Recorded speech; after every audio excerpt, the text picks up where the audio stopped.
Hello guys! Kamusta? Good morning! For today's video, tayo po ay Yes. mag-unboxing ng isang printer na bagong bili. Yes! Let's go! Let's go! Let's go! Let's go! Let me fast forward.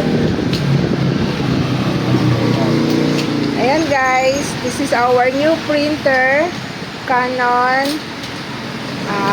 G4770.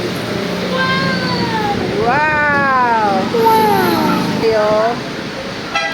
Yan, meron siyang ink, 4 na kulay yan. Sali na po yan, nandiyan na siya sa kanyang printer. Na-testing na po namin yan doon sa bilihan, sa SM. Ayan. Meron siyang scanner na long, pwede siya. Ang pag-scan niya ay ADF. Yan, kanyang manual. Yan, meron din siyang ano dyan, kanyang software. Yes. Okay. Yan, nilabas na namin guys. Yan, nilagyan ng kanyang cord. Yes. Yan. Yan.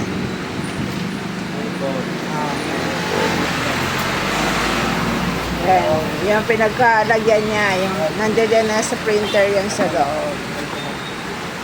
Nasa printer na rin pala. Nasa printer na yan. Okay, pangbubuhatin.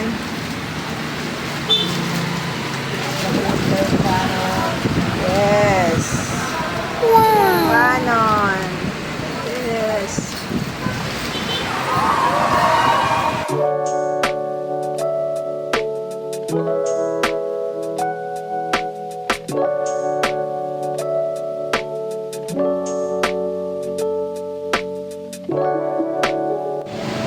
Ayan guys, at na-unboxing na namin ang printer. At papakita namin ngayon yung sample print ng color. Nakapag-print kami ng sample. Meron siyang standard print at isa ay medium print. Meron pa siyang mas high print na quality. Pero pag yung mga pang-documents na or pang-project, pwede na siya sa standard. Yan. At yung price niya pala guys is 13,995.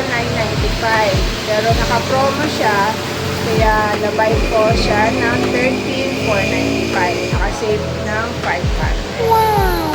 So, ngayon guys, yan muna ang aming video for today.